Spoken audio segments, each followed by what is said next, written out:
Hey, blonde girl. Think you're some kind of Rambo or something? Captain Reynolds sneered, his voice steady but dripping with disdain as he slammed his hand down on the cold metal table. The sound echoed through the cramped interrogation room deep within SEAL Team 6's compound. Harsh fluorescent lights cast shadows across the woman sitting opposite him. Blonde curly hair tied in a messy high bun, a few loose curls framing her face. Porcelain skin dotted with light freckles. Blue-gray eyes staring straight ahead without a trace of fear. She wore a fitted light gray t-shirt, dark military pants, and worn brown combat boots. Metal handcuffs locked tight around her wrists, but her posture remained straight as a steel rod. On her shoulder, a small tear in the fabric revealed a glimpse of black ink from what appeared to be a flame tattoo. Two of my guards are unconscious at the gate. Security cameras went dark for exactly 37 seconds.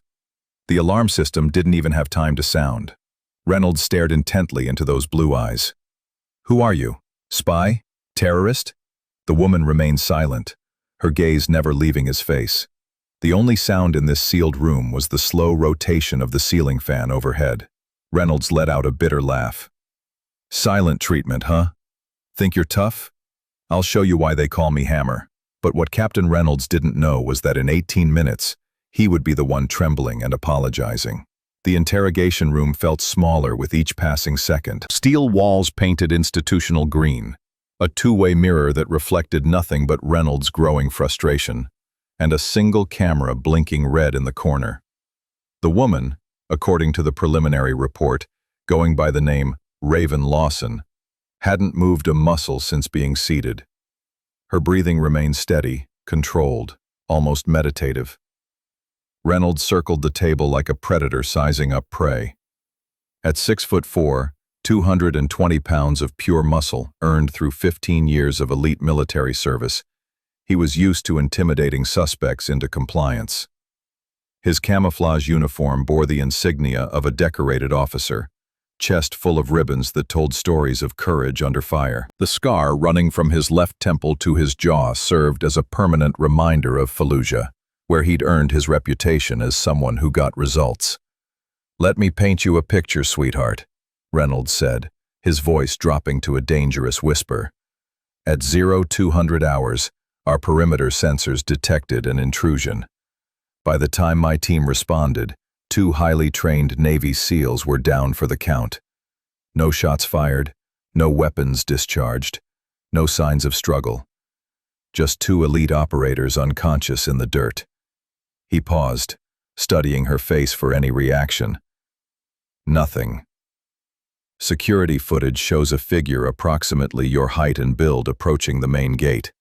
Then, poof, the cameras go black. When they come back online 37 seconds later, you're already inside the compound, walking toward the command center like you own the place. Raven's eyes flickered almost imperceptibly toward the camera in the corner, then back to Reynolds. The movement was so subtle that anyone else would have missed it, but Reynolds caught it. His jaw tightened. "You see something interesting up there?" He followed her gaze to the camera. "Don't worry about being recorded. This conversation is completely off the books. No lawyers, no oversight, just you and me having a friendly chat about national security." For the first time since entering the room, Raven spoke. Her voice was soft, almost melodic, with a slight rasp that suggested someone who had spent time shouting orders over gunfire and helicopter rotors. Not everyone who carries a gun knows how to use it. The words hung in the air like smoke from a discharged weapon. Reynolds' face flushed red, his hands clenching into fists. The casual dismissal in her tone, the way she delivered the line without even looking at him. It was calculated disrespect of the highest order. "Is that so?" Reynolds reached for the SIG M17 holstered at his hip, drawing it in one smooth motion. The metallic click of the safety being disengaged seemed unnaturally loud in the confined space. "Let me show you exactly how well I know my weapons."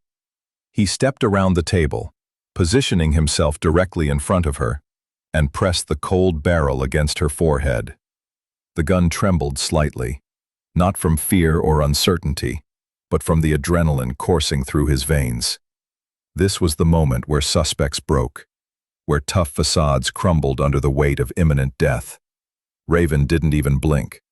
Her blue eyes remained fixed on his, studying him with the detached interest of a scientist observing a lab specimen.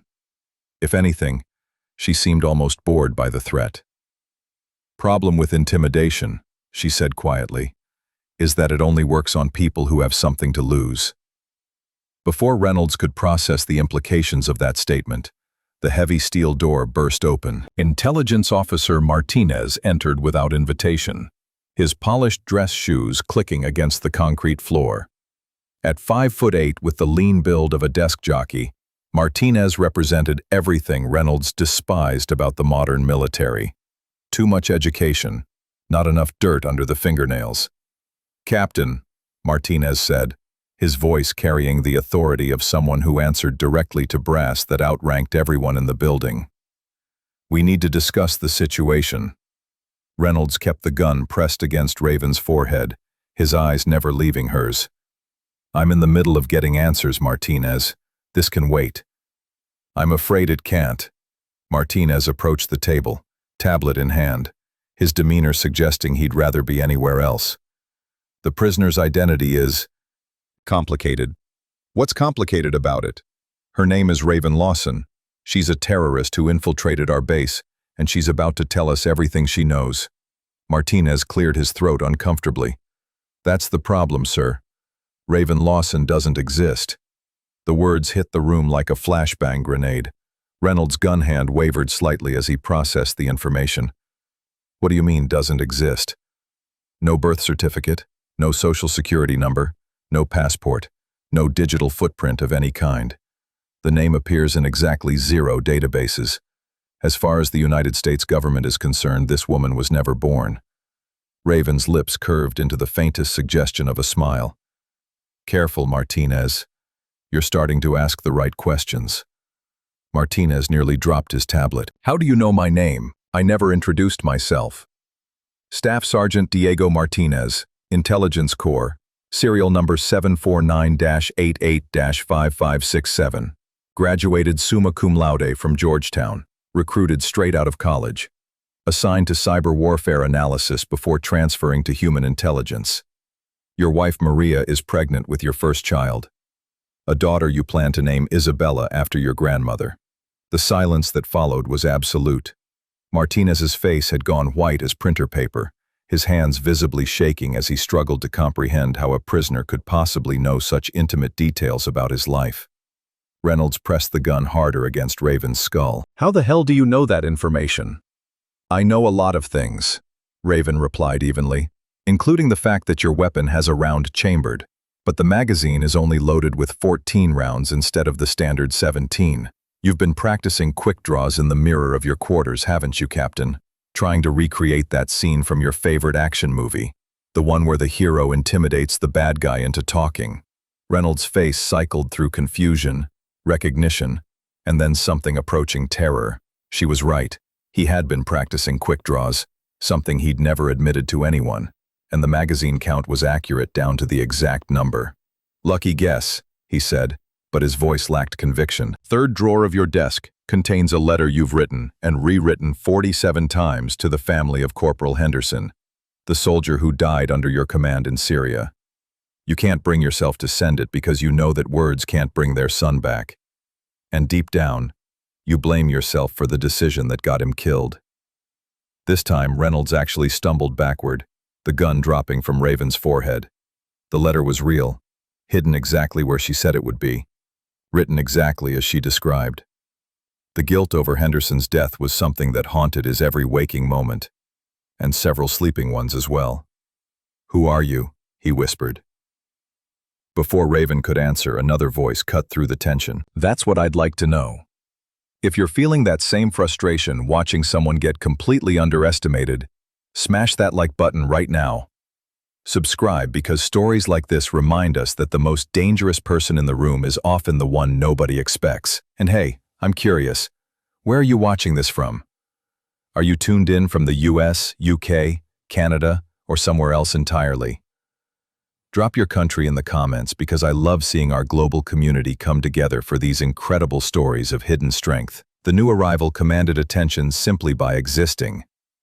Former SEAL Jackson Williams stood in the doorway, his massive frame filling the space completely. At 6'6" and built like a linebacker, Jackson represented 30 years of military service and hard-earned wisdom.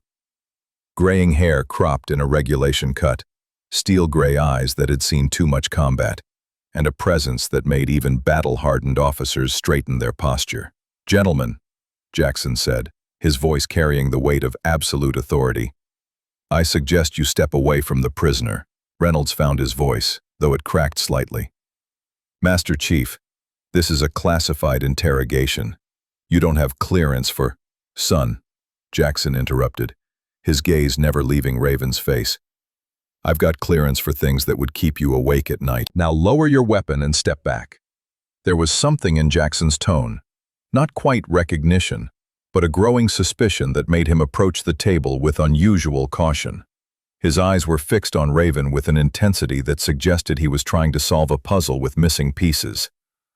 "Ma'am," Jackson said formally, "would you mind looking at me?" Raven turned her head slowly, meeting his gaze directly. The moment their eyes locked, Jackson's composure cracked. His face went through a series of expressions: confusion, disbelief, and finally something approaching awe. "Sweet mother of—" He caught himself before completing the phrase.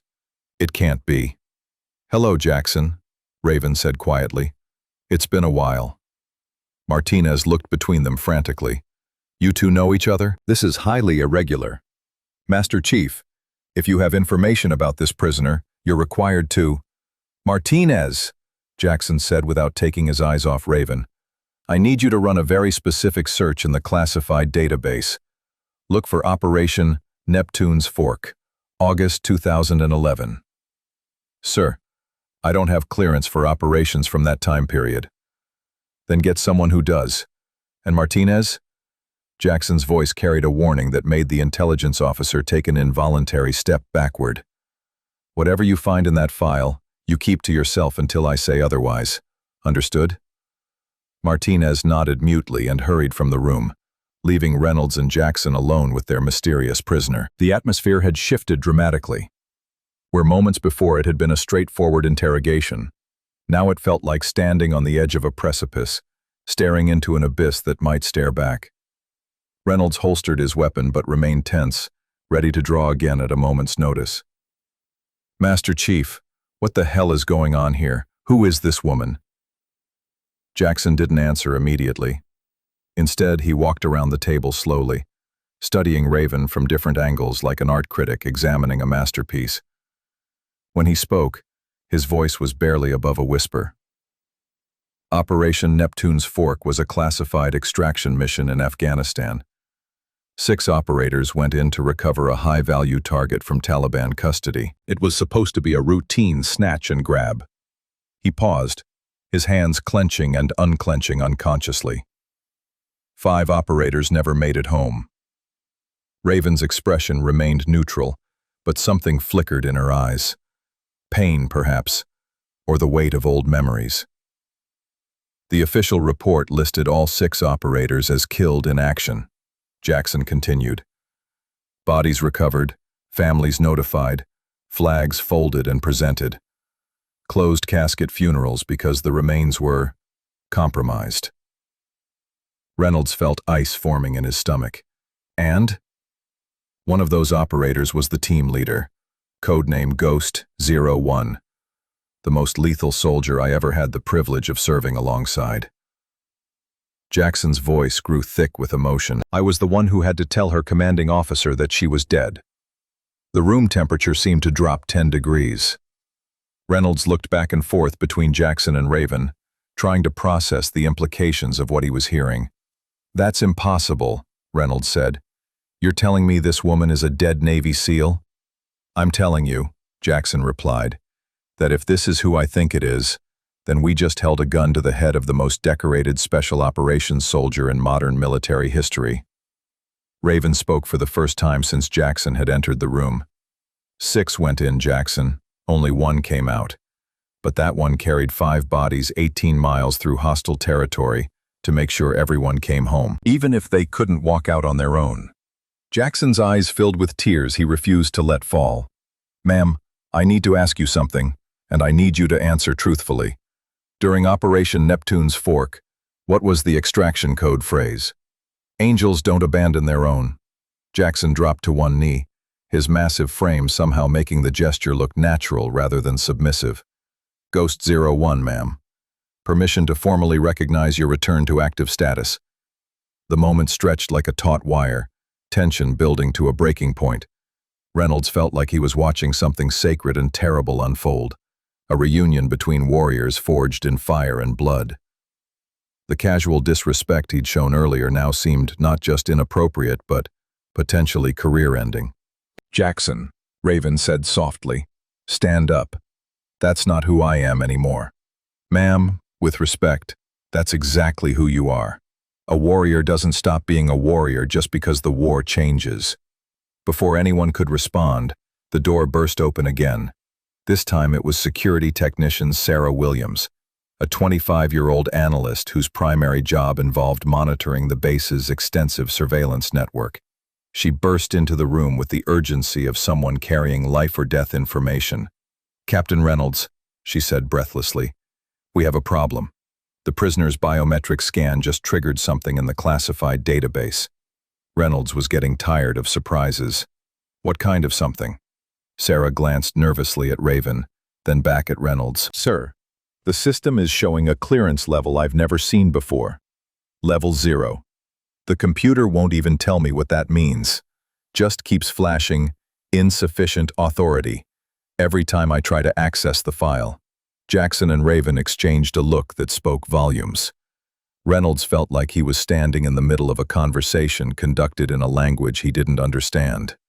"Sarah," Reynolds said carefully, "who has level 0 clearance?" "That's the thing, sir. According to every manual I can find, level 0 doesn't exist. The highest clearance in our system is level 3, and that's reserved for Joint Chiefs and cabinet members. But the computer is insisting that level 0 is real, and that our prisoner has it." Reynolds sank into one of the metal chairs, suddenly feeling every one of his 42 years. The situation was spiraling beyond his control, moving into territory that required expertise he didn't possess. Reynolds utilized professional-grade surveillance equipment, including high-definition cameras with 4K resolution, studio-quality audio recording capabilities, and artificial intelligence-powered facial recognition systems. This technology was originally developed for advanced military installations, but now businesses and homes could access it affordably. The system could detect unusual movement patterns and send immediate alerts via smartphone, ensuring absolute security. "Sarah," Jackson said, "I need you to step outside and make sure we're not disturbed for the next 10 minutes. Can you do that?" "Yes, Master Chief, but no questions. Just keep everyone out until I give you the all clear." Sarah nodded and hurried from the room, leaving the three of them alone again. The silence stretched uncomfortably until Reynolds finally found his voice. "Okay, I'll bite. If you really are this Ghost 01 person, what are you doing here? Why infiltrate our base? Why allow yourself to be captured?" Raven studied him for a long moment before answering. "Because someone needs to evaluate whether SEAL Team 6 is still capable of protecting this country's interests. Whether the next generation of operators can handle the kinds of threats that don't make it into the official reports." "And?" Reynolds asked, though he wasn't sure he wanted to hear the answer. "So far, I'm not impressed." The words hit like a physical blow. Reynolds had dedicated his entire adult life to serving his country, had sacrificed relationships, health, and peace of mind in pursuit of excellence. To be found wanting by someone he'd been holding at gunpoint minutes earlier was almost too much to process. "How do we know you're telling the truth?" Reynolds demanded. "Anyone can claim to be a dead hero. Where's your proof?" Instead of answering directly, Raven did something unexpected. She reached into her pocket with her cuffed hands and withdrew a small object, placing it carefully on the table between them. It was a challenge coin, a military tradition dating back generations, small medallions given to recognize exceptional service or mark special operations. This particular coin was unlike anything Reynolds had ever seen. Matte black metal inscribed with a single flame symbol, no words or identifying marks. The craftsmanship was exquisite, clearly military issue, but bearing no resemblance to any unit coin in Reynolds's experience. Jackson picked up the coin with reverent hands, turning it over slowly. His face had gone pale. "Where did you get this?" Jackson asked quietly. "It was issued to me upon completion of Ghost Unit training. Only 6 were ever made." "And the other 5? Raven's voice became barely audible. "I carry them too. They belong to my team." Jackson's hands were trembling as he examined the coin more closely. Under a certain angle, additional markings became visible. Serial numbers, dates, and symbols that meant nothing to Reynolds, but clearly held deep significance for the older seal. "This is authentic," Jackson said finally. "The flame symbol, the serial number, even the weight of the metal. This coin was issued by Ghost Unit Command, and there's no way to fake it. The manufacturing process is classified beyond most people's clearance level." Reynolds felt the last of his skepticism crumbling. "So what happens now?" "Now," a new voice said from the doorway, "we follow proper protocol." Everyone turned to see Martinez returning, but he wasn't alone. Behind him stood a man in civilian clothes who radiated authority despite his casual appearance. Late 50s, silver hair, eyes that missed nothing. His posture screamed military officer even without a uniform. "Gentlemen," the newcomer said, "I'm Colonel Patterson, and I think it's time we had a very serious conversation. The tension is building, and you can feel something big is about to drop. If you're getting those chills, hit subscribe and ring that notification bell, because when this reveal hits, you're going to want to share it with everyone you know. Trust me, this is just the beginning." Colonel Patterson's presence changed the entire dynamic of the room. Where moments before there had been confusion and growing recognition, now there was the crisp efficiency of military protocol being properly observed. He surveyed the scene with professional detachment, Reynolds standing awkwardly by his chair, Jackson still holding the challenge coin, and Raven sitting calmly in her handcuffs as if this were exactly what she'd expected to happen. "Master Chief Williams," Patterson said formally, "please step back from the prisoner." Jackson complied immediately, but his eyes never left Raven's face. The colonel approached the table with measured steps, each movement calculated and precise. When he spoke again, his voice carried the authority of someone accustomed to being obeyed without question. "Ma'am, I'm going to ask you a series of questions, and I need you to answer them completely and truthfully. Do you understand?" Raven nodded slightly. "State your name and rank." "Sarah Elizabeth Chen, Lieutenant Commander, United States Navy. Serial number." "That will suffice," Patterson interrupted. "What is your current operational status?" "Reactivated under Ghost Protocol Directive 77 Alpha, effective 72 hours ago." Patterson's expression didn't change, but Reynolds noticed his hands clench slightly. Whatever Ghost Protocol was, it clearly carried significant weight. "Authorization for current mission? Direct order from JSOC Command. Classified under Special Access Program Titan. Mission parameters: evaluate readiness and security protocols of forward-deployed SEAL teams through controlled infiltration exercise." The room erupted. Reynolds jerked upright like he'd been shocked, his face cycling through disbelief, anger, and mortification. "You're telling me this was a test? That I just held a gun to the head of a superior officer during a sanctioned military exercise?" "Captain Reynolds," Patterson said sharply, "you will maintain proper bearing." But Reynolds was beyond caring about proper bearing. The implications of what he'd done, what he'd said, how he'd acted, were crashing down on him like an avalanche. He'd threatened a decorated officer, used inappropriate force during an interrogation, and violated about 15 different regulations in the space of 20 minutes. "Sir," Reynolds said, his voice barely under control, "I need to state for the record that I had no knowledge this was an exercise. My actions were based on the information available at the time, which suggested a genuine security breach." "Noted," Patterson replied curtly. "Ma'am, please continue with your mission brief." Raven's voice remained steady, professional. Primary objective: assess base security through unauthorized entry. Secondary objective: evaluate personnel response to unknown threats. Tertiary objective: test information security and classification protocols under stress. Jackson found his voice. And our performance? For the first time since entering the room, Raven's expression showed something approaching emotion. Disappointment mixed with concern. Base security was compromised within 8 minutes of initial approach. Perimeter sensors detected intrusion, but response protocols were inadequate. Guard positions were predictable. Rotation schedules followed patterns observable through open-source intelligence, and reaction times suggested insufficient training for unconventional threats.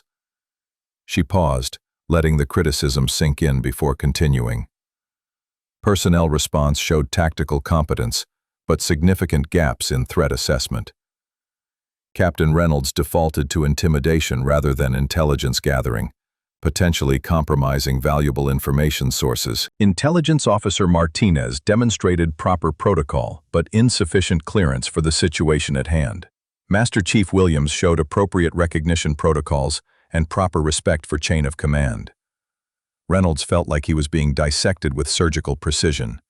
Every mistake, every poor decision, every moment of unprofessional conduct was being cataloged with clinical detachment. What about information security? Patterson asked. Catastrophic failure. Classified information was discussed in the presence of unauthorized personnel. Recording equipment was left active during sensitive conversations, and proper clearance verification was not conducted before revealing operational details. The silence that followed was the kind that precedes explosions. Patterson's face had taken on the expression of someone calculating exactly how many careers were about to end. In military settings, comprehensive protection systems designed for high-risk personnel included specialized insurance packages with preferential rates and exclusive benefits. Long-term investment plans and retirement funds were specifically created for defense personnel, featuring preferential interest rates and special benefits. These financial plans not only protected the individual, but also ensured family security in all situations, from mission-related injuries to early retirement planning. "Ma'am," Patterson said finally, "your assessment of corrective measures required? Complete review of base security protocols, mandatory retraining for all personnel involved in threat response, and implementation of proper classification verification procedures. Additionally, I recommend psychological evaluation for Captain Reynolds to determine fitness for continued service in sensitive positions." The words hit Reynolds like physical blows. His career, his reputation, his entire identity as a military officer, everything was crashing down around him because he'd failed a test he didn't even know he was taking. "Sir," Reynolds said desperately. "Permission to speak?" Patterson nodded curtly. "Ma'am," Reynolds addressed Raven directly. "I formally apologize for my conduct during this exercise. My actions were unprofessional and inappropriate. I accept full responsibility for my failures and submit myself for whatever disciplinary action is deemed appropriate." Raven studied him for a long moment, her blue eyes seeming to weigh his words, his sincerity, and perhaps his potential for redemption. "Captain," she said finally, "do you understand why this exercise was necessary?" Reynolds thought carefully before answering. "To identify weaknesses in our security and training before they could be exploited by actual enemies." "Correct. And do you understand why those weaknesses are dangerous? Because they could result in American casualties and mission failures." "Also correct." Raven leaned forward slightly, the handcuffs restricting her movement but not her intensity. "The threats facing this country are evolving, Captain. Our enemies are studying us, learning our patterns, identifying our vulnerabilities. They don't announce themselves with traditional uniforms or conventional tactics. They look like civilians, they think like soldiers, and they strike when we least expect it." She paused, letting the lesson sink in. "Your first instinct when confronted with an unknown threat was to assert dominance through intimidation. That approach might work against traditional adversaries, but it fails completely against someone who's been trained to expect and counter such tactics. A real enemy would have used your aggression against you, potentially compromising this entire facility. Reynolds nodded slowly, beginning to understand the scope of his mistakes. What should I have done differently? Information gathering first, threat assessment second, measured response third. You assumed I was hostile without confirming the threat level. You revealed operational details without verifying my clearance status. Most importantly, you allowed emotion to drive your decision-making process. The critique was devastating, but fair. Reynolds could see exactly how his actions had played into potential enemy hands, how his anger and frustration had been weaponized against him. Before anyone could respond, Sarah Williams burst through the door again, her face flushed with excitement and confusion. "Colonel Patterson," she said breathlessly, "the database search is complete. Sir, you need to see this immediately." Patterson stepped aside as Sarah approached with a tablet displaying classified information. Whatever she'd found caused his expression to shift from professional concern to something approaching shock. "Master Chief," Patterson said slowly, "you were correct about Operation Neptune's Fork. According to this file, all 6 operators were listed as killed in action on August 15, 2011. He scrolled through additional information, his face growing paler with each revelation. However, there's a discrepancy in the casualty reports. 5 bodies were recovered and returned to the United States for burial. The 6th, he looked directly at Raven. The 6th was listed as remains unrecoverable due to enemy action. Jackson's voice was barely audible, because she carried the others out. According to the classified after-action report, Patterson continued, the team leader conducted a solo extraction operation lasting 17 hours under continuous enemy fire. She recovered 5 fallen teammates and transported them 18 miles to the extraction point, sustaining multiple injuries in the process. He set down the tablet and looked at Raven with something approaching awe. The official cause of death was listed as catastrophic injuries sustained during heroic recovery operation. Medical reports indicated survival was impossible, given the extent of trauma documented at the extraction site. Raven's voice was quiet but clear. The medical reports were accurate. Sarah Elizabeth Chen died in that helicopter on the way to Germany. The person sitting here is someone else entirely. The philosophical implications of her statement hung in the air like smoke. How do you classify someone who had officially died, been buried, and mourned, but who was clearly sitting alive in front of them? "Ma'am," Reynolds said, his voice heavy with newfound respect. "Who are you now?" "I'm the person responsible for making sure other teams don't face the same impossible choices mine did. I'm the ghost who watches the watchers, who tests the testers, who reminds everyone that in this business, there's no such thing as routine." She looked around the room, meeting each person's eyes in turn. "I'm the reason you'll never again assume you know everything about a situation based on appearances alone. Hold up. Before we get to the moment that changes everything, if you're on the edge of your seat right now, this is your last chance to hit that like button. What's about to happen will blow your mind, and you'll want to come back and watch this again." The atmosphere in the room had transformed completely. Where an hour ago there had been a routine interrogation of a suspected terrorist, now there was a gathering of military professionals grappling with the presence of a living legend. Reynolds found himself studying Raven with new eyes, trying to reconcile the slight woman in handcuffs with the superhuman figure described in classified reports. "Ma'am," Jackson said, "may I ask about the others? Your team?" Raven's expression softened almost imperceptibly. "They were good soldiers, Jackson. They deserved better than the situation we walked into." "The mission parameters were classified above my clearance level," Jackson said. "All I knew was that 6 of our best went in, and none came out. Taliban intelligence was better than our briefing suggested. What was supposed to be a sterile environment turned into a hornet's nest. We accomplished the primary objective. The high-value target was extracted successfully, but the cost was higher than anyone anticipated." She paused, her eyes distant as if seeing something beyond the walls of the interrogation room. "Rodriguez took a sniper round while covering our approach to the extraction zone. Clean shot, center mass, no chance of survival. Williams stepped on an IED during our fighting withdrawal. She saved 4 of us by absorbing the blast with her own body. Thompson and Martinez were killed by artillery during our final defensive position, holding the line so I could complete the extraction.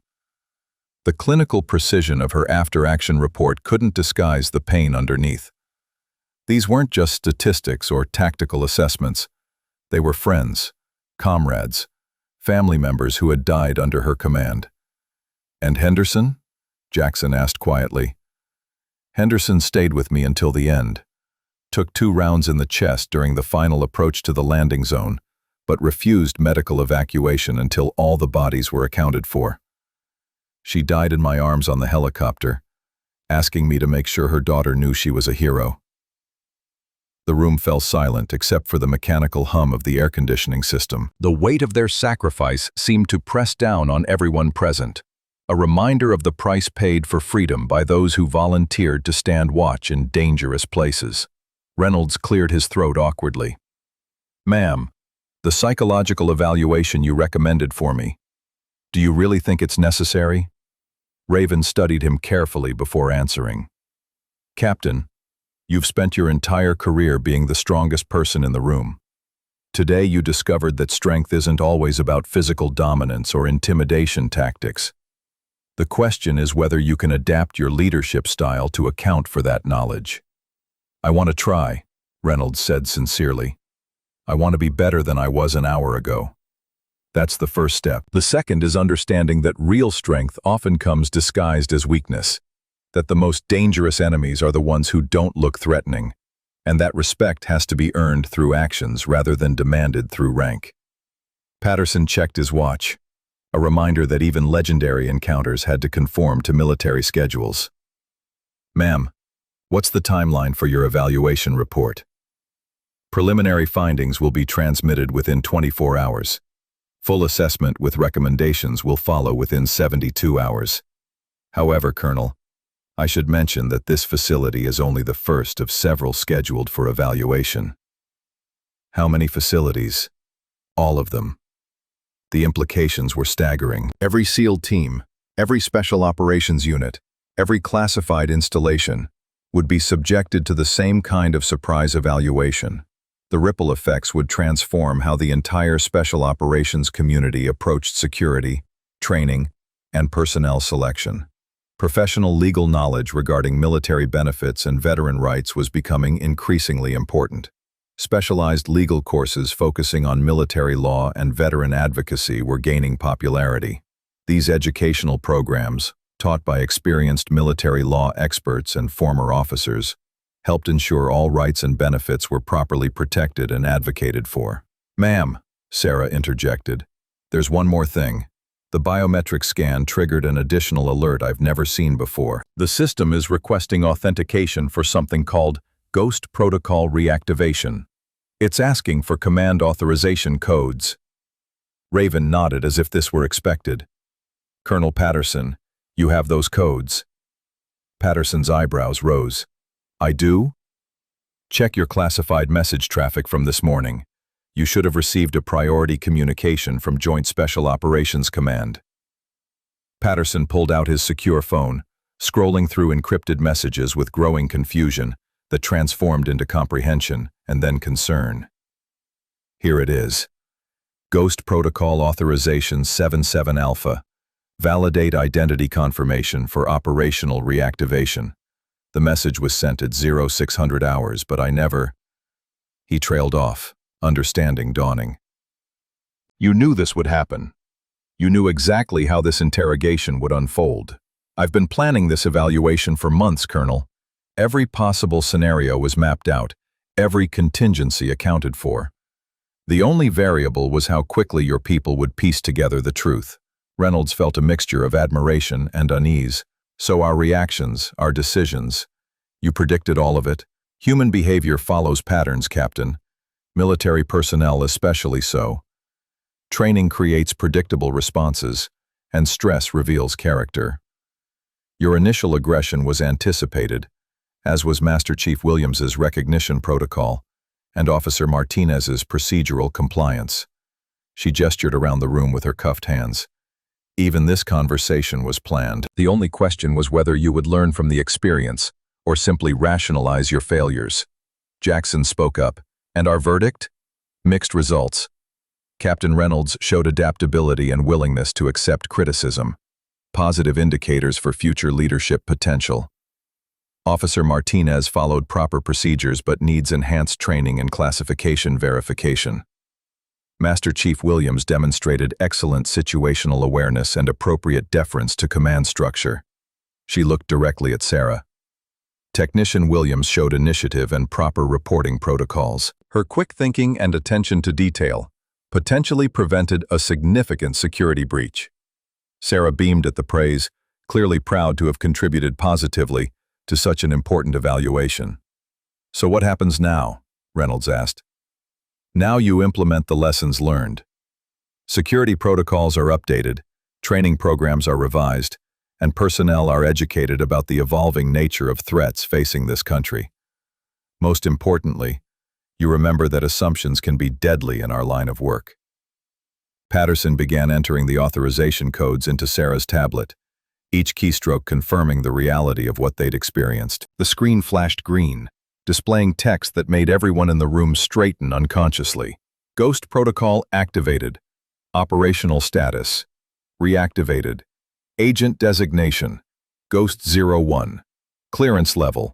Alpha 00. Mission authority. Unlimited. Ma'am, Patterson said formally, on behalf of SEAL Team 6 and the United States Navy, I officially recognize your reactivation status and acknowledge the authority of Ghost Protocol. Raven nodded acknowledgement, then did something unexpected. She held up her cuffed hands and looked pointedly at Reynolds. Captain, I believe these are no longer necessary. Reynolds fumbled for his keys, his hands shaking slightly as he unlocked the handcuffs. The metallic click of the cuffs opening seemed unnaturally loud, marking the end of one phase of the encounter and the beginning of something entirely different. Raven rubbed her wrists where the metal had left slight indentations, then stood slowly. For the first time since entering the room, she was free to move, and her entire demeanor shifted. The submissive prisoner vanished, replaced by someone who commanded respect through presence alone. Gentlemen, Technician Williams, she said, her voice carrying new authority. Thank you for your participation in this evaluation. Your responses have been noted and will be included in my official report. She moved toward the door, then paused and turned back. Captain Reynolds, a word of advice. The next time you draw your weapon on someone, make sure you're prepared for the possibility that they might be more dangerous than you are.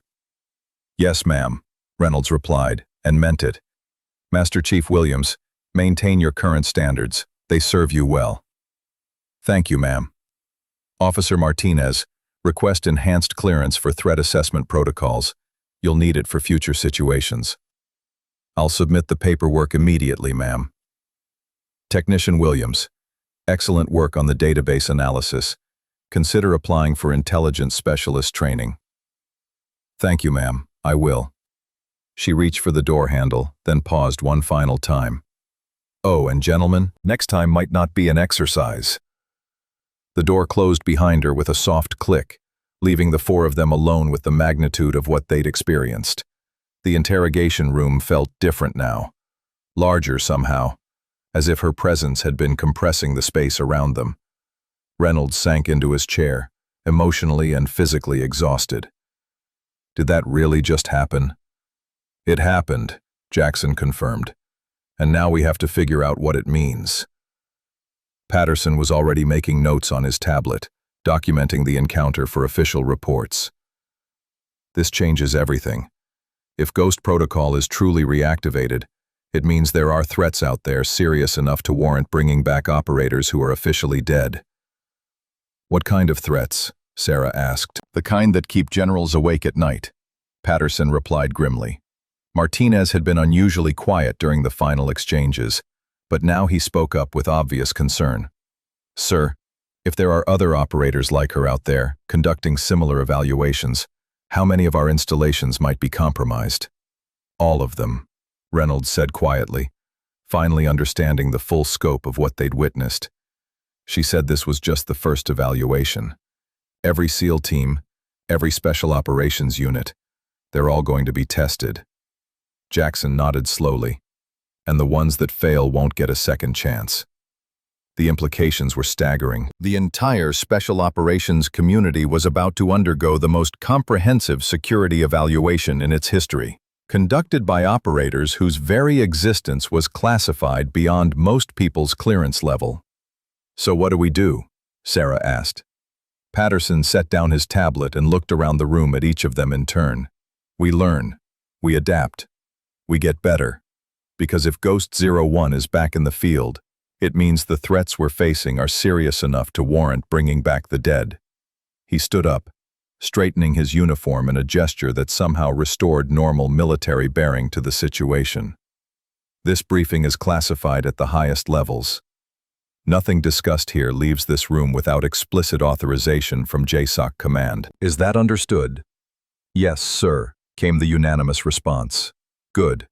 Now, let's figure out how to make sure we pass the next test." As they filed out of the interrogation room, Reynolds caught sight of his reflection in the two-way mirror.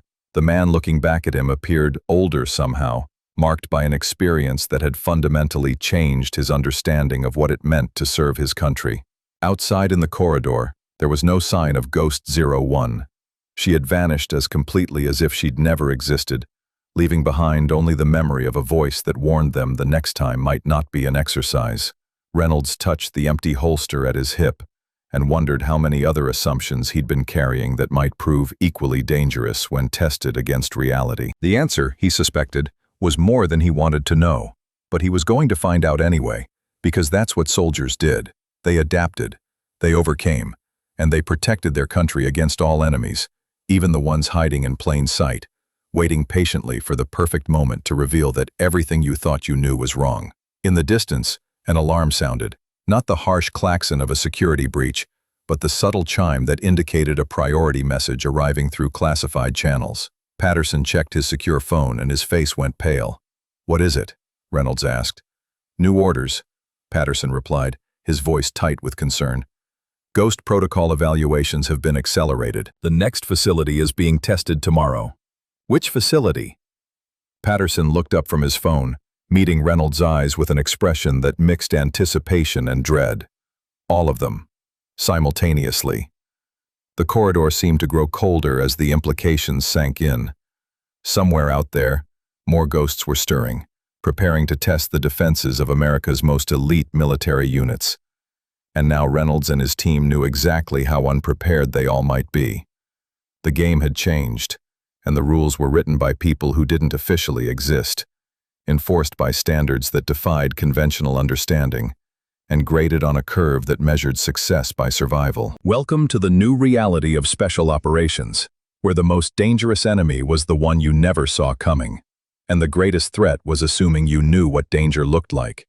The hunt for weakness had begun, and the hunters were ghosts with nothing left to lose and everything to prove. The priority message from JSOC Command had arrived with the subtle chime that indicated classified traffic, but its contents were anything but subtle. Patterson stared at his secure device, reading the encrypted text for the third time, as if repetition might somehow change its meaning. Simultaneous evaluations across all SEAL facilities commencing at 0600 hours tomorrow, he read aloud, his voice tight with barely controlled tension. Ghost protocol operatives have been deployed to Coronado, Little Creek, Pearl Harbor, and Stennis. Expected duration, 72 hours. Failure rate projections, 60 to 80%. Reynolds felt his stomach drop. 60 to 80% failure rate. What happens to the facilities that fail? Complete restructuring, Patterson replied grimly. New command staff, revised protocols, and in extreme cases, decommissioning of units deemed unsuitable for current threat environments. Jackson ran a hand through his graying hair, the weight of decades of military service suddenly feeling heavier than usual. They're not just testing individual operators anymore. They're evaluating the entire special operations infrastructure. Martinez had been frantically taking notes on his tablet, trying to capture the full scope of what they were learning. "Sir, If Ghost 01 was conducting a relatively simple infiltration assessment, what kind of tests are the other facilities facing? Before Patterson could answer, the lights in the corridor flickered once, twice, then stabilized. The brief power fluctuation was followed immediately by a subtle change in the air circulation system, barely noticeable unless you were trained to recognize such things. That wasn't a power surge, Sarah said quietly, her technician's instincts picking up on details the others might have missed. Someone just activated the facility's emergency protocols. Patterson's secure device chimed again, this time with the rapid-fire sound that indicated multiple priority messages arriving simultaneously. His face went progressively paler as he scrolled through the incoming intelligence. Coronado reports successful infiltration by unknown operative, 0 casualties but complete security system compromise. Little Creek has gone dark. Last communication was a request for medical evacuation, details classified. Pearl Harbor. He paused, his jaw tightening. Pearl Harbor is reporting what they're calling supernatural events that defy logical explanation. The corridor suddenly felt smaller, as if the walls were pressing in on them. The reality of what Ghost 01 represented. Not just an individual operator, but part of a larger program designed to expose fundamental weaknesses in America's most elite military units, was becoming impossible to ignore. "And Stennis?"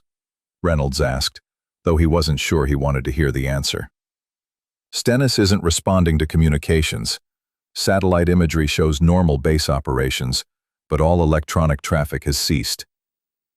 Jackson's expression had taken on the 1,000-yard stare of someone processing information that challenged everything he thought he understood about military capabilities. "Sir, permission to speak freely?" "Granted. If these Ghost Protocol operatives can compromise our most secure facilities this easily, what does that say about our readiness to face actual enemy action?" It was the question nobody wanted to ask, but everyone was thinking. The implications extended far beyond military embarrassment or career consequences. They spoke to fundamental vulnerabilities in national security that had gone unrecognized until now.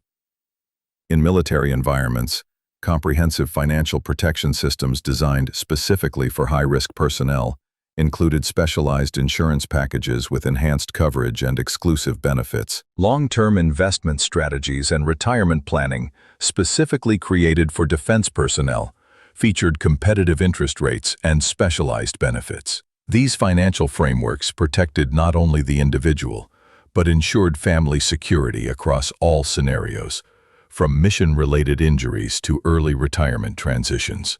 Patterson closed his secure device and looked around at the group with an expression that mixed determination with barely controlled concern. "What it says, Master Chief, is that we have 72 hours to prepare for changes that will reshape how special operations work in this country." "What kind of changes?"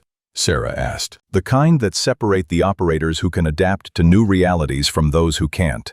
Before anyone could respond, footsteps echoed from the far end of the corridor. Measured, purposeful steps that carried a rhythm suggesting military training, but with something else underneath. A precision that spoke of movements calculated to be completely silent when necessary, audible now only by choice. The figure approaching them moved through patches of light and shadow cast by the overhead fixtures, and for a moment, Reynolds felt his hand drift unconsciously toward his holstered weapon before catching himself. Old habits and recent lessons warred in his mind as he recognized the slight frame and distinctive gait of Ghost 01. She had changed clothes since leaving the interrogation room. Gone were the civilian garments that had made her appear vulnerable and out of place. Now she wore military fatigues that fit with tailored precision, combat boots that made no sound despite their apparent weight, and equipment that suggested capabilities far beyond standard issue. "Gentlemen, Technician Williams," she said as she approached, her voice carrying easily down the corridor despite its quiet tone. "I hope you've had time to process our earlier conversation." Patterson stepped forward, his posture automatically shifting to the bearing of someone addressing a superior officer, despite the apparent informality of the situation. "Ma'am, we've received reports about simultaneous operations at other facilities. Can you provide additional context?" Ghost 01's expression remained neutral, but something in her eyes suggested she was pleased by the question. "Colonel, what I can tell you is that the evaluation process is more comprehensive than a single infiltration exercise. Each facility faces tests designed to expose their specific vulnerabilities. And the nature of those tests? Coronado is learning whether their physical security measures can withstand someone who understands their psychology better than they understand themselves. Little Creek is discovering what happens when their communications networks are turned against them. Pearl Harbor is facing threats that challenge their assumptions about what constitutes possible enemy action." She paused, studying their faces as she delivered information that redefined their understanding of current operations. And Stennis is learning what complete isolation feels like when all electronic connectivity is severed, and they must rely solely on human intelligence and decision-making capabilities. Reynolds felt a chill that had nothing to do with the air conditioning. "Ma'am, are these exercises or are they actual operations?" "Captain, in our line of work, what's the difference?" The philosophical implications of her question hung in the air like smoke from a discharged weapon. In special operations, the line between training and reality was often deliberately blurred, but this seemed to represent something entirely different. A level of testing that pushed beyond simulation into territory where mistakes had genuine consequences. Martinez looked up from his tablet, where he'd been furiously documenting everything.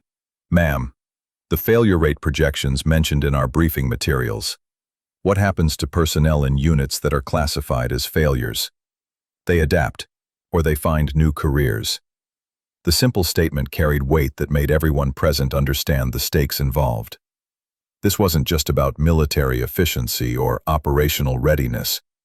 It was about survival in a changing world where traditional approaches might no longer be sufficient. Jackson spoke up, with the directness of someone who had spent 3 decades learning to cut through bureaucratic ambiguity.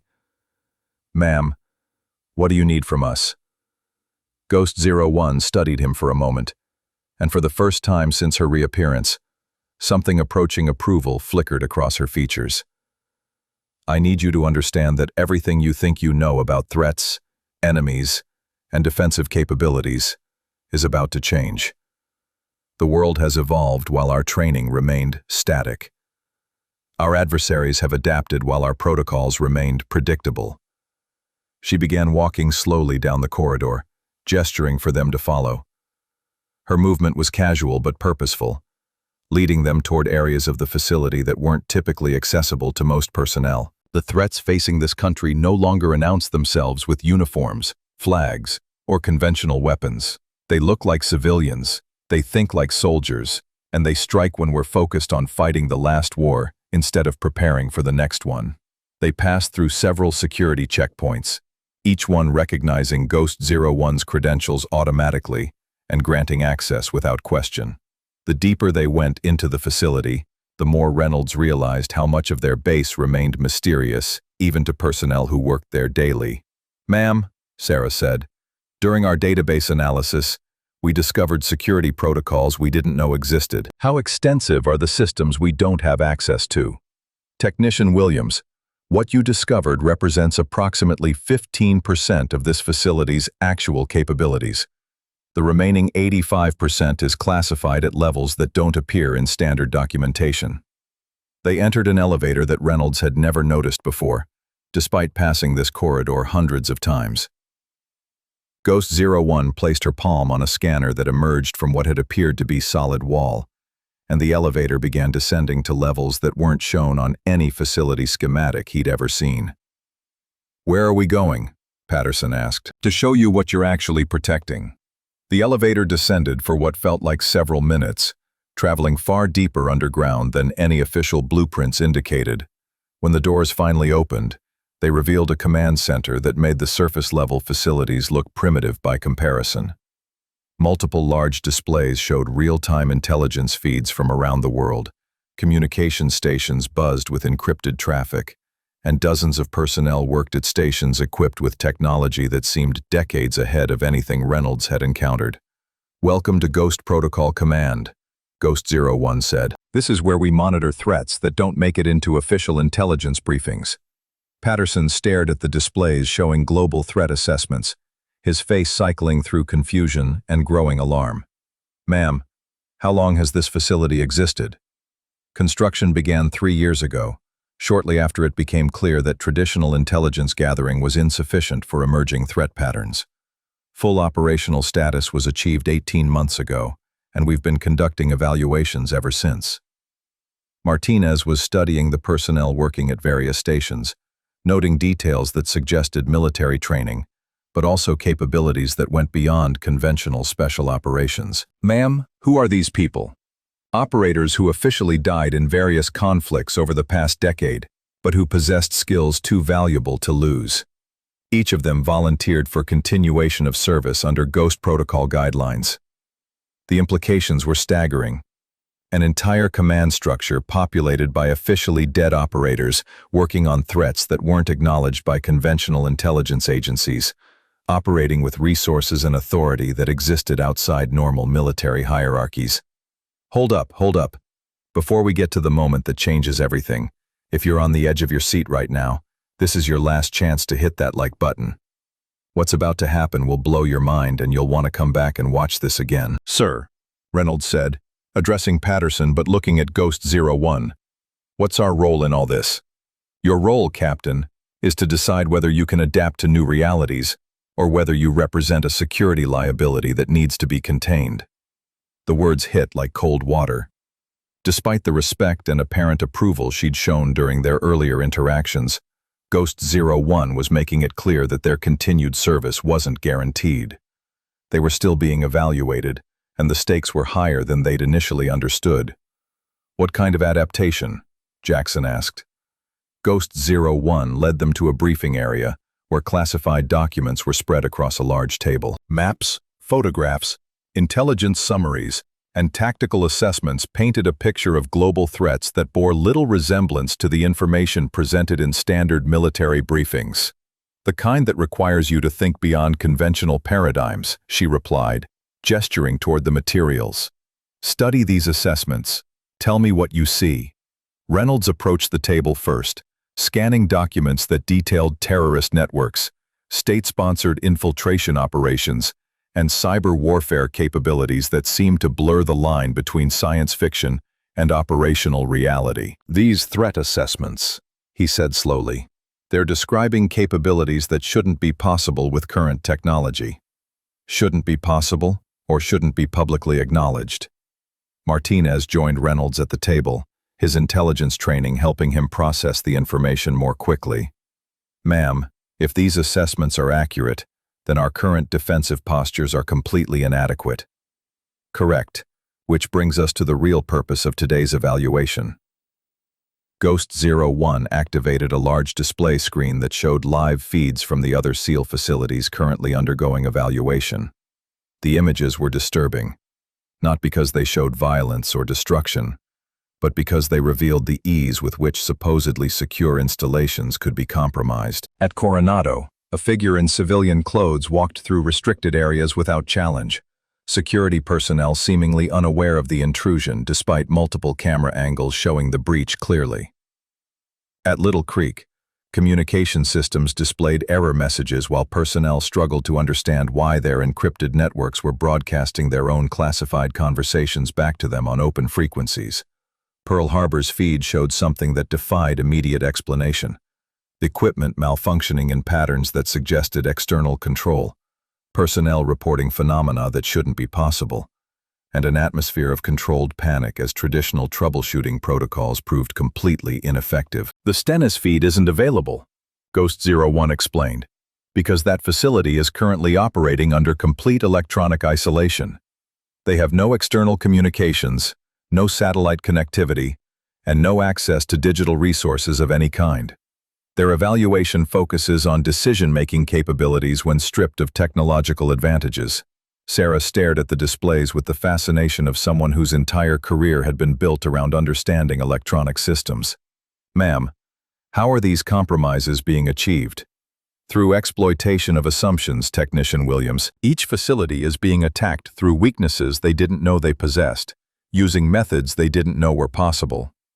She manipulated the display controls, zooming in on specific aspects of each operation.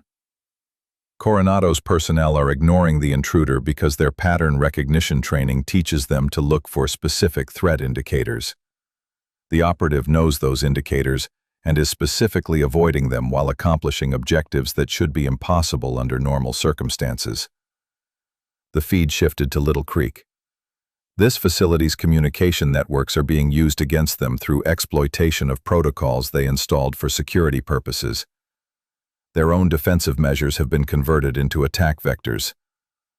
Finally, the Pearl Harbor display. And this installation is learning that their understanding of possible enemy capabilities has been artificially limited by classification systems designed to protect sensitive information.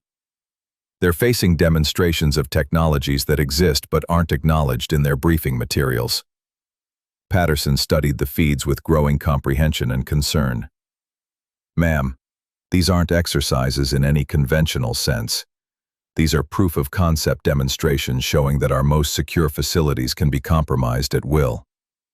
Exactly. And the question now is whether the personnel at those facilities, and here, can adapt quickly enough to remain relevant in a changing operational environment. Jackson approached one of the workstations where an operator was monitoring global communication intercepts. The screens showed message traffic in languages and formats he didn't recognize, analyzed by systems that seemed to understand patterns invisible to human observation. "Ma'am," Jackson said, "what happens to personnel who can't adapt?" "They're reassigned to positions where their limitations won't compromise national security. Training commands, administrative roles, civilian contractor positions, places where traditional thinking isn't a liability." Reynolds felt his career hanging in the balance. Everything he'd worked for, everything he'd sacrificed to achieve, could be swept away based on his ability to accept and internalize concepts that challenged his fundamental understanding of military service. "What do we need to do?" he asked. Ghost 01 studied him for a long moment, her blue eyes seeming to weigh his sincerity against his capabilities. "First, you need to stop thinking about enemies as them versus us, and start thinking about threats as known versus unknown. The most dangerous adversaries are the ones who don't fit your preconceptions about what adversaries look like." She moved to another display showing global threat assessments that painted a picture of interconnected challenges spanning multiple domains: physical, digital, psychological, and economic. Second, you need to understand that security isn't about building walls strong enough to keep enemies out, but about building awareness sophisticated enough to recognize enemies who are already inside. The philosophical shift required was enormous. Instead of focusing on defensive measures designed to repel external threats, they needed to develop capabilities for identifying and neutralizing threats that had already bypassed traditional security measures. Third, you need to accept that the most effective operations are the ones that look like routine activities. The best infiltrations appear completely normal. The most successful intelligence-gathering operations go unnoticed, and the deadliest attacks often come from sources that seem friendly. Martinez looked up from the intelligence summaries he'd been studying. "Ma'am, if these principles are correct, then how do we distinguish between actual threats and false positives? How do we maintain operational effectiveness without becoming paralyzed by suspicion?" It was an excellent question that got to the heart of the challenge facing modern special operations. Ghost 01's expression showed approval for the analytical thinking behind the inquiry. "Officer Martinez, that's exactly the right question. The answer lies in developing intuition sophisticated enough to recognize patterns that conscious analysis might miss." She activated another display, showing training scenarios that seemed to blend elements of traditional military exercises with psychological assessment and advanced technology integration. Traditional military training focuses on conscious decision-making processes. Analyze the situation, consider options, select the best course of action, execute, and assess results. That approach works well for conventional threats operating within predictable parameters. The display showed scenarios where conventional decision-making processes led to mission failures despite technically correct execution of established protocols. But unconventional threats exploit the time lag inherent in conscious decision-making. By the time you've analyzed the situation and selected an appropriate response, the threat has already adapted and moved to a new phase of operation. She paused, letting the implications sink in. Effective counter-unconventional operations require development of subconscious pattern recognition capabilities that can identify and respond to threats faster than conscious thought processes. Sarah was studying the training scenarios with the focus of someone trying to understand completely new concepts. Ma'am, how do you develop subconscious pattern recognition? Through exposure to scenarios that challenge your assumptions about what's possible, followed by immediate feedback about the accuracy of your intuitive responses. Traditional training teaches you to think your way through problems. This training teaches you to feel your way through situations where thinking takes too long. Understanding military law and veteran benefits was becoming increasingly crucial. Specialized legal education focusing on military jurisprudence and veteran advocacy was gaining widespread adoption. These educational programs, instructed by experienced military law specialists and former officers, ensured comprehensive protection and advocacy for all rights and benefits. The briefing area fell silent as everyone present struggled to process the implications of what they were learning.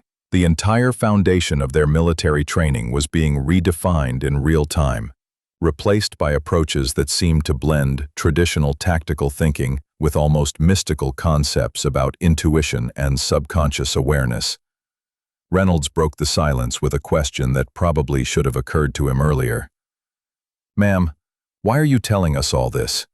Why reveal classified programs and secret facilities to personnel who might not pass your evaluation? Ghost 01's expression shifted slightly, showing something that might have been amusement or approval. Captain, you're asking exactly the right questions now. The answer is that this conversation is part of your evaluation. Your responses to classified information, your ability to process paradigm shifts, your reactions to challenges to established thinking. All of it is being assessed. The weight of continuous evaluation was beginning to feel oppressive. Every word, every question, every reaction was being analyzed and judged according to criteria they didn't fully understand. But more importantly, Ghost 01 continued, you've already demonstrated adaptability by accepting information that contradicts your previous understanding. Many personnel never get past the denial phase when confronted with evidence that their training is insufficient for current threats. Patterson had been unusually quiet during the extended briefing, but now he spoke up with the authority of senior command. Ma'am, what's the timeline for implementation of these new training protocols? Implementation began 18 months ago, Colonel. What you're seeing now is the evaluation phase to determine which existing personnel can transition to new operational paradigms and which need to be reassigned to positions better suited to their capabilities. And the criteria for those determinations? Psychological flexibility, intuitive awareness, adaptability under stress, and ability to operate effectively when conventional protocols prove inadequate. Jackson approached the display showing the live feeds from other facilities, studying the ongoing operations with new understanding. Ma'am, are the operatives conducting these evaluations also testing these new capabilities?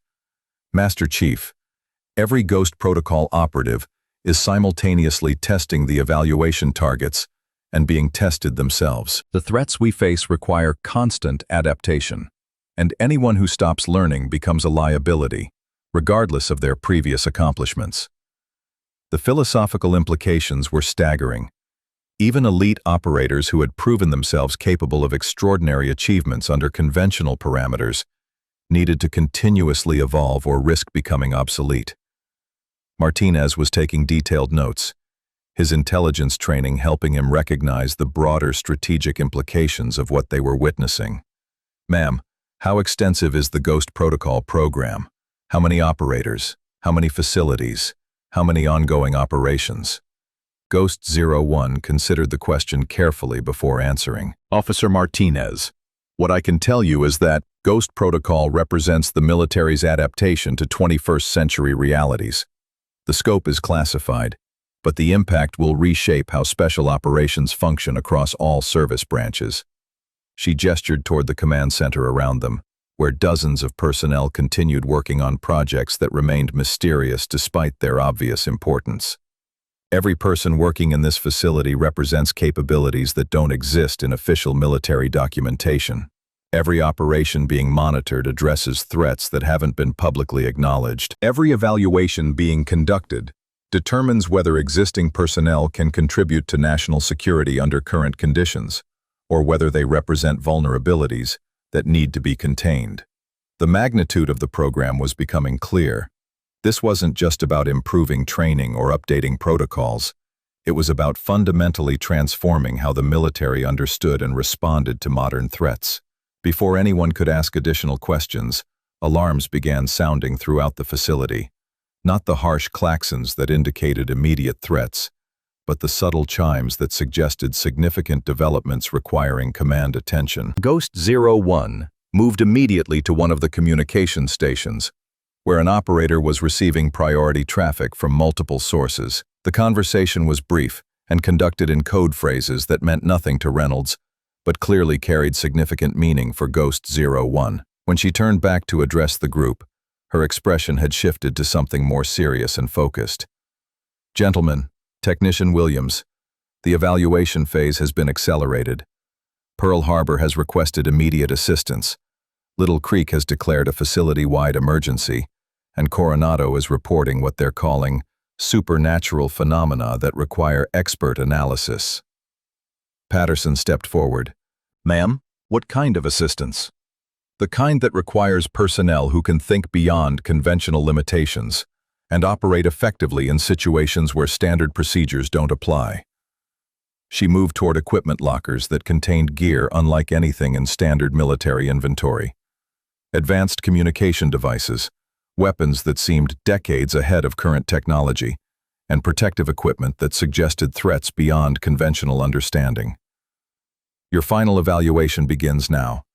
You'll be deployed to assist with the ongoing operations at other facilities, where your performance will determine whether you're suitable for continued service under Ghost Protocol guidelines."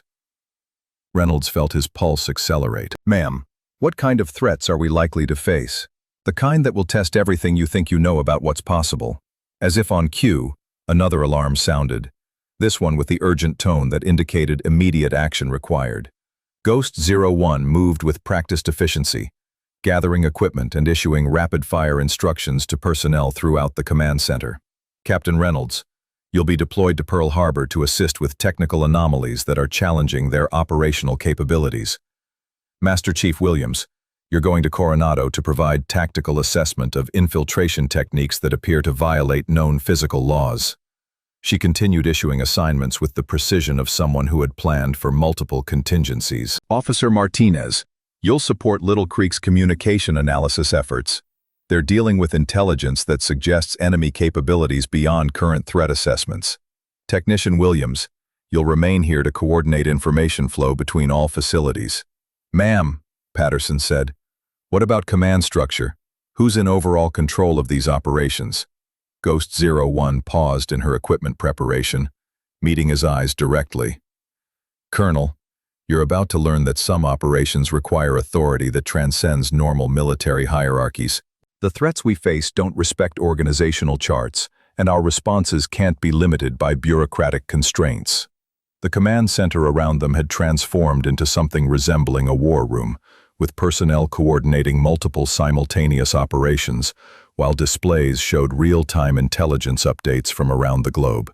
"Your transportation is already being prepared," Ghost 01 continued.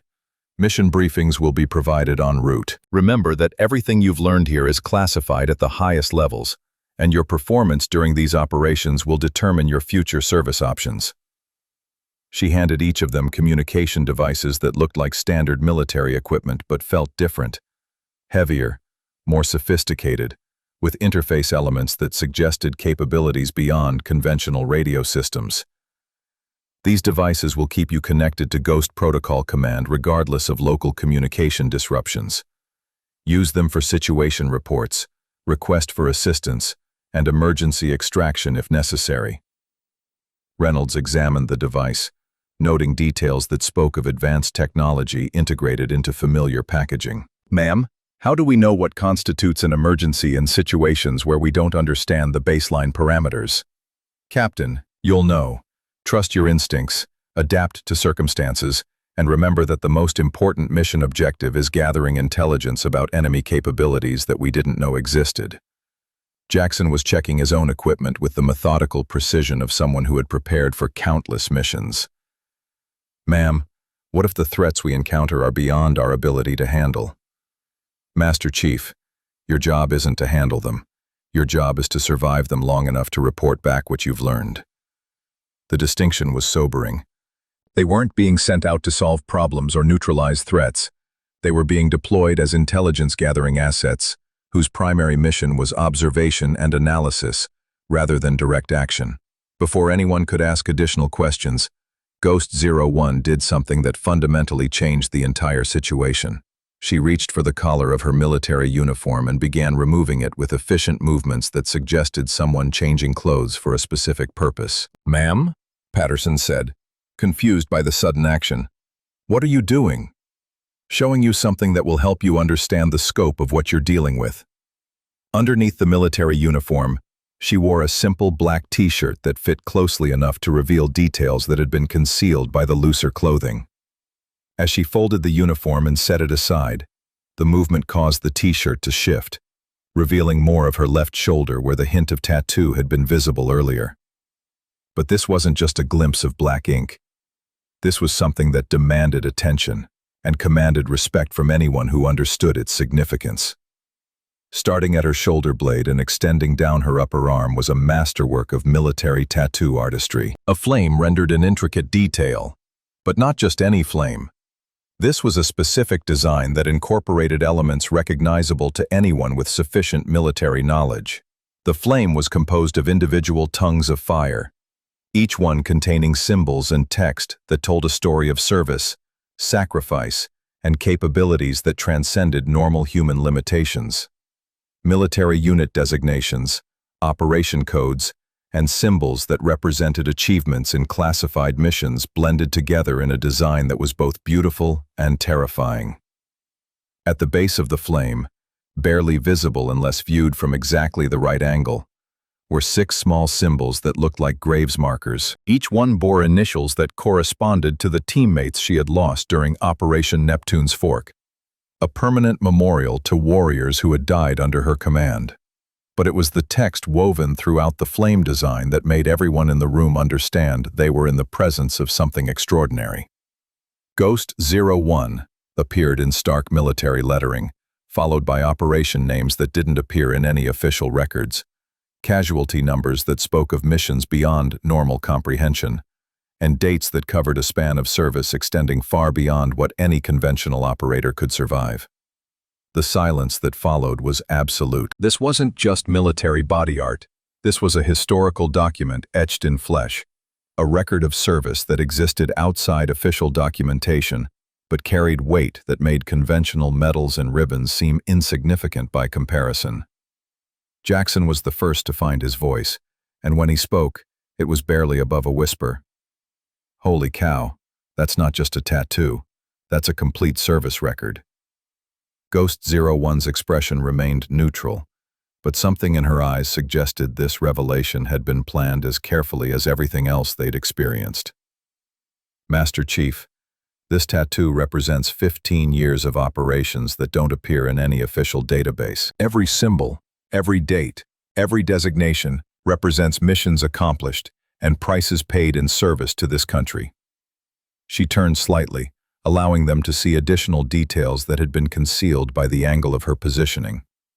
The flame design extended further than initially visible, incorporating elements that spoke of service in conflicts that hadn't been publicly acknowledged, and operations that challenged the boundaries of what was considered possible. The flame itself represents the fire that burns inside every true warrior, the willingness to sacrifice everything for something larger than yourself. But the specific design elements represent capabilities that can only be earned through experience, that most people couldn't survive. Reynolds studied the tattoo with growing comprehension and awe. "Ma'am, how many people carry markings like this?" "Captain, what you're looking at is unique. Every Ghost Protocol operative earns their own design based on their specific service record and capabilities. No two are identical, and each one represents a level of achievement that can't be replicated through conventional training. Martinez had his tablet out, documenting what he was seeing with the thoroughness of someone who understood the historical significance of the moment. "Ma'am, is this why the other facilities are reporting supernatural phenomena? Are they encountering operatives with similar capabilities?" "Officer Martinez, what they're encountering are people who have been pushed beyond normal human limitations and have discovered that those limitations were more flexible than conventional thinking suggested." She began putting her uniform back on, but the impact of what they'd seen couldn't be concealed by clothing. The knowledge that they were in the presence of someone who represented the absolute pinnacle of military achievement and who had transcended normal understanding of what military achievement meant changed everything about how they perceived their situation. "The deployments I mentioned are still happening," Ghost 01 said as she finished adjusting her uniform. "But now, you understand that you're not just being sent to assist with technical problems or unusual situations. You're being sent to learn what becomes possible when conventional limitations are exceeded." Patterson checked his watch, noting that time was passing rapidly despite the enormous amount of information they'd processed. "Ma'am, how long do we have to prepare?" "Your transportation leaves in 15 minutes. Preparation consists of accepting that everything you think you know is incomplete and remaining flexible enough to adapt when reality exceeds your expectations." The command center around them continued buzzing with activity as personnel coordinated multiple ongoing operations. But now Reynolds understood that they weren't just observers. They were about to become participants in something that would either elevate their capabilities to new levels or reveal that they weren't suited for service in a world where the impossible had become routine. "One last question," Jackson said. "Ma'am, what happens if we fail these final evaluations?" Ghost 01 met his eyes directly, her expression showing the weight of someone who had seen too much and lost too many friends to sugarcoat difficult truths. "Master Chief, failure in conventional military operations means mission objectives aren't achieved. Failure in Ghost Protocol operations means you don't come back."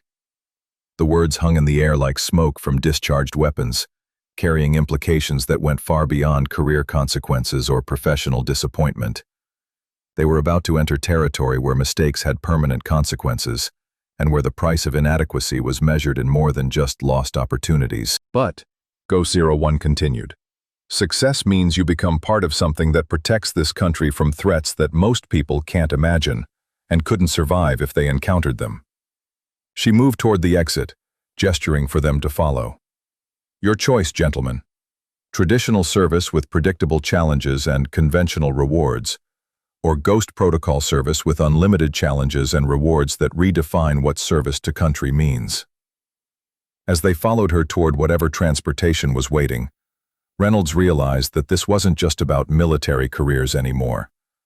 This was about choosing between two fundamentally different approaches to life: the safety of known limitations or the dangerous freedom of unlimited potential. The elevator ride back to surface levels passed in silence, each person processing the magnitude of what they'd experienced and what they were about to face. When the doors opened, they found themselves in a different part of the facility than where they'd started, a section that looked like a transportation hub designed for rapid deployment of personnel and equipment. 3 military vehicles waited, each one modified with equipment that suggested capabilities beyond standard transportation. Personnel in unmarked uniforms were making final preparations, their movements efficient and purposeful, but without the rigid formality of conventional military operations. "Captain Reynolds," Ghost 01 said, gesturing toward the first vehicle. "Your Pearl Harbor team is ready for departure." "Officer Martinez, Little Creek Transportation is the second vehicle. Master Chief Williams, Coronado Deployment is the third." She handed each of them sealed packets containing what appeared to be mission-specific briefing materials. "These contain everything we know about the situations you'll be entering. Study them during transport, but remember that conditions are evolving rapidly, and your briefings may be obsolete by the time you arrive." Patterson approached Ghost 01 with the bearing of someone requesting final guidance before a critical mission. "Ma'am, what's our primary objective? Intelligence gathering, threat assessment, personnel evaluation?" Colonel, your primary objective is to survive contact with realities that challenge everything you've been trained to expect. Everything else is secondary. She stepped back, allowing them to move toward their respective vehicles. But before they could board, she called out one final instruction that would stay with them throughout whatever followed. Remember that courage isn't about being unafraid. Courage is about recognizing that some things are more important than fear. If this story gave you goosebumps and made you believe in never judging a book by its cover, there's another incredible story about a janitor who shocked an entire military base. Click the video appearing on your screen right now. You won't believe what happens next. As the vehicles departed the facility, carrying them toward confrontations with the unknown, Reynolds opened his briefing packet and began reading about phenomena that defied rational explanation, but demanded immediate response. The Pearl Harbor situation involved equipment malfunctions that suggested external control by systems that shouldn't exist, personnel reporting sensory experiences that contradicted instrument readings, and command decisions being influenced by information that appeared to come from sources with impossible knowledge of classified operations. His job was to determine whether they were facing technical failures, psychological warfare, or something that transcended both categories. The vehicle's communication system activated, connecting him to Ghost Protocol Command through the device he'd been given earlier. Ghost 01's voice came through clearly, despite the encrypted transmission. Captain Reynolds, status report. En route to Pearl Harbor, reviewing briefing materials. Ma'am, the situations described in these documents, they don't seem possible according to known science. Captain, the impossible becomes routine when you accept that known science represents only a fraction of actual reality. Your mission is to document what you encounter, not to explain it according to existing paradigms. The communication ended, leaving Reynolds alone with briefing materials that described a world where the boundaries between possible and impossible have been deliberately blurred by adversaries who understood those boundaries better than the people trying to defend against them. As the miles passed, he found himself thinking about the tattoo they'd seen, about the operations represented by symbols that didn't appear in official records, and about the implications of serving in a world where the most important missions were the ones that never officially happened. Meanwhile, at the other facilities, Jackson and Martinez were having similar conversations with Ghost Protocol Command, receiving similar reassurances that their missions involved documenting rather than explaining phenomena that challenged conventional understanding. But at the Underground Command Center, Ghost 01 was dealing with developments that made the individual facility evaluations seem like minor concerns. Ma'am, Sarah Williams reported from her monitoring station, we're receiving intelligence that suggests coordinated enemy action against all SEAL facilities simultaneously. This isn't just evaluation exercises anymore. We may be looking at actual hostile operations using our own testing protocols as cover. Ghost 01 studied the intelligence summaries with growing concern. The pattern of activities at each facility showed characteristics that went beyond training scenarios or capability demonstrations. Someone was using the Ghost Protocol evaluations as opportunities to gather intelligence about American Special Operations capabilities. Technician Williams, initiate Protocol 77 Alpha immediately. All deployed personnel need to be warned that they may be entering genuine hostile territory. Ma'am, what's Protocol 77 Alpha?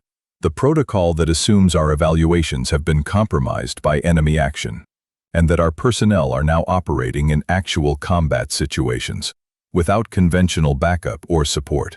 Sarah's hands moved rapidly across her communication controls, sending priority alerts to Reynolds, Jackson, and Martinez, warning them that their situations had escalated beyond training exercises. Ma'am, Sarah said, all teams acknowledge the protocol change, but Captain Reynolds is reporting that his Pearl Harbor briefing materials didn't include contingencies for actual combat operations. Ghost 01 moved to the main command console, where displays showed real-time tracking of all deployed personnel, along with intelligence assessments that painted an increasingly concerning picture. Patch me through to all teams simultaneously. Channel open, ma'am. All Ghost Protocol personnel, this is 01. Be advised that your current operations may have transitioned from evaluation exercises to actual hostile contact. Enemy forces may be using our testing protocols to mask infiltration and intelligence gathering operations. She paused, allowing the implications to sink in before continuing. Your mission parameters remain unchanged. Survive and report. But understand that survival now requires treating all anomalous phenomena as potentially hostile, regardless of apparent explanation. Jackson's voice came through from the Coronado deployment. Ma'am, are you saying that the supernatural events being reported are actually enemy weapons demonstrations? Master Chief, I'm saying that the distinction between supernatural events and advanced enemy capabilities may be less important than your ability to survive contact with either. Martinez joined the conversation from his Little Creek approach. Ma'am, what kind of backup can we expect if situations deteriorate? Officer Martinez, you are the backup. Ghost Protocol operates beyond conventional support structures, specifically because conventional responses are inadequate for the threats you're facing. The weight of complete isolation was settling over all of them. They were entering situations that challenged their understanding of reality. Without backup, without conventional weapons or equipment, and with mission parameters that prioritized observation over action.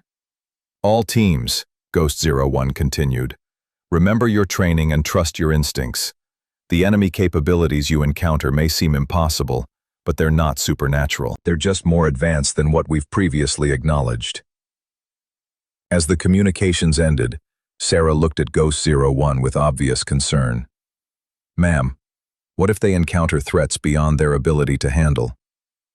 Then they become casualties in a war that most people don't know we're fighting. The stark reality was that Ghost Protocol operations existed precisely because conventional military responses were insufficient for modern threats. The personnel being deployed represented the best available options for gathering intelligence about enemy capabilities that transcended traditional understanding. Ma'am, Sarah said, incoming priority intelligence from National Security Agency. They're reporting communication intercepts, suggesting that hostile forces have been planning coordinated operations against all SEAL facilities for months. Ghost 01 studied the new intelligence with growing alarm. The sophistication of the planning, the precision of the timing, and the apparent knowledge of Ghost Protocol procedures suggested enemy capabilities that were far more advanced than previous assessments had indicated. Technician Williams, what's the source reliability on this intelligence? NSA rates it as highly credible, ma'am. Multiple independent sources confirm coordinated planning by adversaries with detailed knowledge of our operational procedures. And their assessment of enemy capabilities? Sarah consulted her displays before answering. Ma'am, NSA classifies the enemy capabilities as beyond current threat assessment parameters. They're recommending immediate escalation to highest alert levels across all Special Operations commands. Ghost 01 made a decision that would reshape how the entire situation was handled. Initiate Ghost Protocol White Phoenix. All evaluation exercises are now classified as active combat operations. All deployed personnel are authorized to use any means necessary for survival and mission completion. Ma'am, what's White Phoenix authorization? The authorization that removes all conventional restrictions on our personnel and gives them access to capabilities that don't exist in standard military documentation. Sarah's hands paused over her controls as she processed the implications of what she was being asked to implement. Ma'am, are you authorizing them to use classified weapons and equipment that might expose advanced military capabilities to enemy observation? Technician Williams, I'm authorizing them to survive. The exposure risk is acceptable compared to the intelligence value of personnel who can report back what they've encountered. The authorization went out immediately, reaching Reynolds, Jackson, and Martinez as they approached their respective targets. The message was brief but comprehensive. Conventional restrictions lifted, classified equipment authorized, mission priority shifted to survival and intelligence gathering by any means necessary. At Pearl Harbor, Reynolds felt his communication device vibrate with the new authorization codes. When he accessed the additional equipment lockers that became available with White Phoenix clearance, he found weapons and protective gear that seemed decades ahead of anything he'd encountered during his conventional military service. At Coronado, Jackson received similar access to equipment that challenged his understanding of what was possible with current technology. Weapons that seemed to operate on principles he didn't recognize, communication devices that apparently worked regardless of conventional signal interference, and protective equipment that felt too light to be effective, but seemed to offer protection against threats he couldn't identify. At Little Creek, Martinez discovered that his intelligence-gathering equipment now included systems capable of analysis beyond anything in his previous experience. Devices that could intercept and decrypt communications in real time, sensors that could detect threats through methods he didn't understand, and computer systems that seemed to anticipate his analytical needs. But even as they gained access to capabilities that exceeded their understanding, the fundamental challenge remained the same.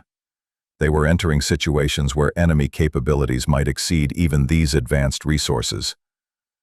The final phase of their journey to each facility passed in preparation and anticipation that bordered on meditation.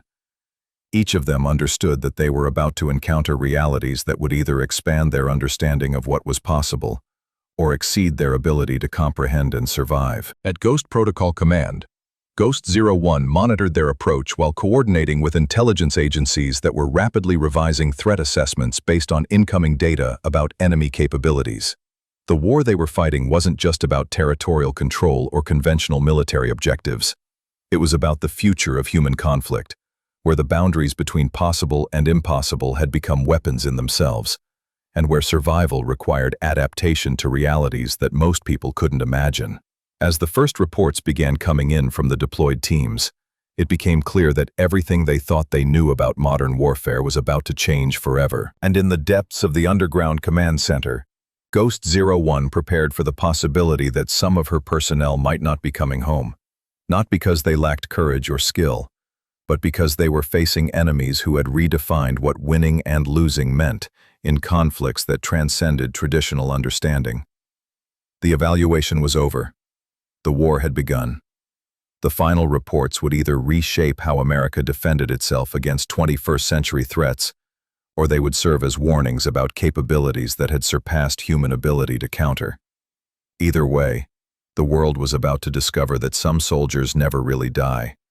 They just find new ways to serve and new enemies to face in wars that exist beyond the boundaries of conventional understanding. The Ghost Protocol had been activated, not just as an evaluation tool, but as a survival mechanism for a nation that was about to learn what it really meant to face the impossible. And somewhere in the shadows between what was known and what was feared, other ghosts were stirring, preparing for conflicts that would determine whether human innovation could keep pace with human imagination, or whether the future belonged to those who had learned to weaponize the impossible itself. The mission continued, even as the definition of mission expanded beyond anything that had been previously contemplated by minds that still believed in the comforting certainty of limitations. In the end, only the ghosts would know whether they had saved their country or simply documented its transformation into something unrecognizable. But they would know, and they would remember, and they would continue serving long after official records had classified their existence as impossible. Because that's what ghosts do. They persist beyond the boundaries of what the living think is real, and they protect what matters most from threats that most people never see coming. The evaluation was complete, the future was beginning, and it looked nothing like what anyone had expected. The first situation reports began filtering back within hours, each one challenging fundamental assumptions about what constituted possible enemy action. Reynolds reported from Pearl Harbor that equipment failures weren't technical malfunctions, but coordinated responses to external commands transmitted through frequencies that shouldn't exist. Jackson's initial assessment from Coronado described infiltration techniques that appeared to violate known physical laws, but followed logical patterns once conventional limitations were abandoned. Martinez's intelligence from Little Creek painted the most disturbing picture of all. Enemy forces that seemed to anticipate American responses before they were implemented, suggesting access to decision-making processes at levels that should have been completely secure. But perhaps most significantly, all three teams reported the same underlying pattern. Adversaries who understood American military capabilities better than Americans understood their own limitations. At Ghost Protocol Command, Ghost 01 studied the incoming data with the satisfaction of someone whose worst fears were being confirmed through evidence rather than speculation. The evaluations had revealed not just individual facility vulnerabilities, but systemic weaknesses in how the entire special operations community conceptualized modern threats. "Ma'am," Sarah said, monitoring communication traffic from all deployed teams. "They're requesting guidance on engagement protocols. Standard rules of engagement don't seem to apply when the enemy capabilities exceed our understanding of what's possible." Ghost 01 considered the request carefully. The personnel she'd deployed represented some of the finest military minds in the country, but they were encountering realities that required entirely new approaches to conflict resolution. "Tell them," she said finally, "that the only rule that matters now is survival. Everything else is negotiable."